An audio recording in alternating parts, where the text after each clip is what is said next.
প্রিয় দর্শকবৃন্দ, আসসালামু আলাইকুম। কেমন আছেন আপনারা? আশা করি আল্লাহর রহমতে ভালো আছেন। যদি চ্যানেলটি ভালো লাগে অবশ্যই চ্যানেলটি সাবস্ক্রাইব করেন, পাশে থাকবেন। প্রতিদিনের মতো আজকে স্মার্ট একটি আপুকে আমার চ্যানেলে হাজির করেছি। এই আপুর মুখ থেকে অনেক কথা শুনবো। আসসালামু আলাইকুম আপু। ওয়ালাইকুম আসসালাম। খায়রুল লতুল লম্বা মাথার কেশ, চুলে খুব যত্ন করেন? করি তো। চুলে তো ক্রাশ করে ছেলেরা, কি করবেন? কাজ খেলে আর কি করবো, কাজ দিয়ে দেবো। ক্রাশ খেলে ক্রাশ দিবেন? বেশি হয়েছে আপনার? হ্যাঁ, হয়েছিল। স্বামী ক্রাশ খায়নি? স্বামী নাই, স্বামী মারা গেছে। স্বামী মারা গেছে? হ্যাঁ। সরি।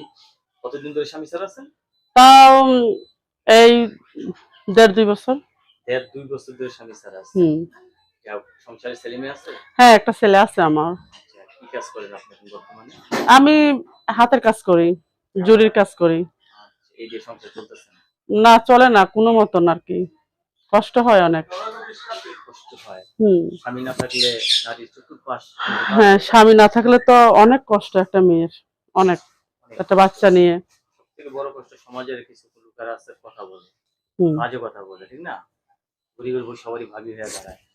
যাই হোক, আপনি নতুন করে সংসার করতে চাচ্ছেন না? হ্যাঁ। যেহেতু আপনার স্বামী নেই, অনেকের বউ মারা গেছে, বউ চলে গেছে, এরা যদি আপনাকে ভালোবেসে ঘরে তুলতে চায়, অবশ্যই। রাজি আছেন? হ্যাঁ, রাজি আছি। যদি একটা ভালো মনের মানুষ হয়, আমার দায়িত্ব নিয়ে আমার পাশে দাঁড়ায়, আমার ছেলেকে মেনে নিয়ে, আমার এক জায়গায় বিয়ে ছিল, সম্পূর্ণ সবকিছু জানে, যে আমার পাশে দাঁড়াবে একটা ভালো মনের মানুষ, আমি তাকে বিয়ে করব। এরকম একটা আমি ছেলে নতুন চাচ্ছেন? করে আমার জীবনটা আবার শুরু করব। হ্যাঁ, নতুন করে একটা জীবন শুরু করতে হবে। হ্যাঁ। নারীর জীবনের সবথেকে মূল্যবান জিনিস কি জানেন আপনি? নারীর থেকে একটা মূল্যবান, সব থেকে মূল্যবান সম্পদ তার স্বামী। স্বামী। সেই স্বামীটা কিন্তু আপনার নেই। নেই, আল্লাহ নিয়েই গেছে। সেই স্বামীটা যদি থাকতো তাহলে আপনার এই জায়গায় আসতে হতো না, এই জায়গায় না। দাঁড়াতে হতো না, হুম। ঠিক না? আচ্ছা, আপনার অনেকের বউ মারা গেছে, বউ চলে গেছে, এই সমস্ত পুরুষ আপনার একটু ভালো হয়, কারণ ওরা বউর দুঃখ বুঝে, আপনি স্বামীর দুঃখ বুঝে, হ্যাঁ, হ্যাঁ, ঠিক না? ঠিক। লেখাপড়া করছে কিছু? হ্যাঁ।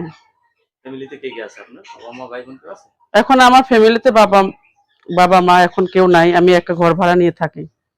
তারা দেশের বাড়ি থাকে, এটা তো বিক্রমপুর। আরো একটু চাপে পড়ে গেছে। হ্যাঁ। হ্যাঁ। তো সবাই আপনার সাথে কথা বলতে চাইবে, কারোর সাথে খারাপ ব্যবহার করবেন না, ঠিক আছে? না, ঠিক আছে। 10 জনের সাথে কথা বলবেন, ভালো একটা ছেলে থেকে বিয়ে করবেন। আমরা দোয়া করি আপনার জীবনটা ফুলে ফুলে ভরে যাবে।